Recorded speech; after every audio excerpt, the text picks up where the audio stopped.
میرے نبی نے فرمایا قیامت کے دن میں اٹھوں گا، میرے دائیں طرف سے ابو بکر اٹھے گا، میرے بائیں طرف سے عمر اٹھے گا۔ حضرت بلال کی قبر ملک شام میں ہے، لیکن میرے نبی نے فرمایا بلال میرے قدموں سے اٹھے گا، مدینے سے اٹھے گا۔ ہاں ہائے ہائے، اب نے کہا لوگ پیدل چلیں گے، میں براق پہ چلوں گا، بلال میرے آگے سرخ اونٹنی پہ سوار چلے گا۔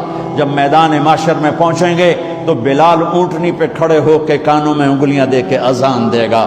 وہ اذان بلالی رہ گئی رسم اذان، روح بلالی نہ رہی، فلسفہ رہ گیا تلقین غزالی نہ رہی۔ وہ اذان بلالی ہم سب سنیں گے جب کہیں گے اشہد ان لا الہ الا اللہ، تو سارا میدان معاشر کا مرد عورت کہے گا سچ کہہ رہے ہو۔ جب کہیں گے اشہد ان محمد رسول اللہ، سارا میدان معاشر کا مجمع کہے گا سچ کہہ رہے ہو۔ اس دن بلال کی اذان سننا، وہ غلام ہو کر محبوب ہوئے، حبیب ہوئے، پیارے ہوئے۔ جب ہائے ہائے ظہر کی نماز کی اذان دینے لگے، اللہ کے نبی کا انتقال ہو چکا ہے، جب اشہد ان محمد پر پہنچے تو روتے روتے روتے آواز بند ہو گئی، اور جلدی سے اذان پوری کر کے نیچے آئے، کہا آج کے بعد قسم اٹھاتا ہوں اذان نہیں دوں گا، میرا نبی نہیں ہے تو اذان بھی نہیں ہے۔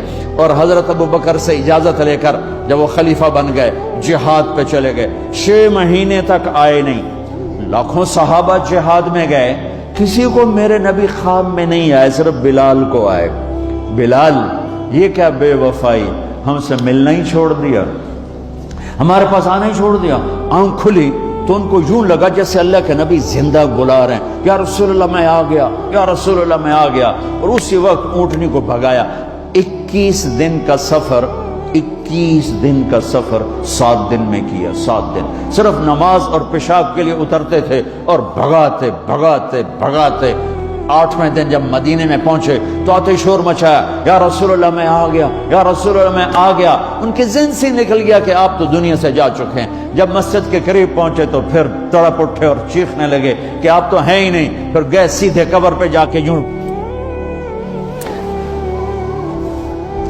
قبر کو لپٹ گئے، یا رسول اللہ میں تو آ گیا ہوں، آپ کہاں ہیں؟ یا رسول اللہ میں تو آ گیا ہوں، آپ کہاں ہیں؟ یا رسول اللہ میں تو آ گیا ہوں، آپ کہاں ہیں؟ بے قراری میں روئے جا رہے، میں تو آ گیا ہوں، آپ کہاں ہیں؟ میں تو آ گیا ہوں، آپ کہاں ہیں؟ نماز کا وقت داخل ہو گیا۔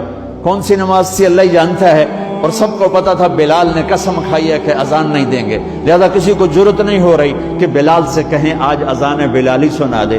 تو چند صحابہ کو خیال آیا کہ نبی کے نواسوں کو سفارشی بناتے ہیں، حسنین۔ آپ نے فرمایا میری آنکھوں کی ٹھنڈک حسن اور حسین، میرے جنت کے پھول حسن اور حسین۔ آپ ان دونوں کو اٹھاتے اور دونوں کو سینے سے لگاتے اور کہتے ہیں اللہ میں ان سے پیار کرتا ہوں، تو بھی ان سے پیار فرما، اور جو ان سے پیار کرے ان سے بھی پیار فرما، اور جو ان سے بغض رکھے ان سے بغض رکھ، جو ان سے نفرت کرے ان سے نفرت کر، جو ان سے پیار کرے ان سے پیار کر۔ صحابہ آئے بچوں کے پاس، حسن حسین، کہ بچوں آج کسی کی نہیں چلے گی، تم بلال سے کہو اذان دے۔ تو یہ دونوں ننھے منھے بھائی، حسن 7 سال کے، حسین 6 سال کے، 10 مہینے کا فرق تھا دونوں بھائیوں۔ چچا ایک درخواست، کہ میرے ماں باپ آپ پہ قربان، آپ درخواست کیوں کہہ رہے ہیں؟ آپ امر کریں، آپ حکم کریں۔ کہنے لگے جیسے آپ ہمارے نانا کے لیے اذان دیتے تھے آج ہمارے لیے دے دو۔ تو ایک دم وہ رونے لگے بلال، کہ ہائے میرے بچوں، میں نے قسم اٹھائی تھی کہ میں اللہ کے نبی کے بعد کبھی اذان نہیں دوں گا، لیکن تم پہ تو ہزاروں قسمیں قربان ہیں، میں اپنی قسم توڑتا ہوں اور اذان دیتا ہوں۔ جب وہ چڑھنے لگے اس بی بی کے گھر، قریب ایک انصاری عورت کا گھر تھا جس کی چھت پہ چڑھ کے اذان دیا کرتے تھے، تو سانس رک گئے سب کے، آنکھیں پھٹ گئیں، اور وہ یوں منظر دیکھ رہے کہ آج بلال تو ہے، محمد مصطفیٰ نہیں ہے۔ آج اذان بلالی تو ہوگی لیکن محمد مصطفیٰ کی جھلک نہ ہوگی۔ جب انہوں نے کانوں میں انگلیاں، جب انہوں نے اللہ اکبر کہا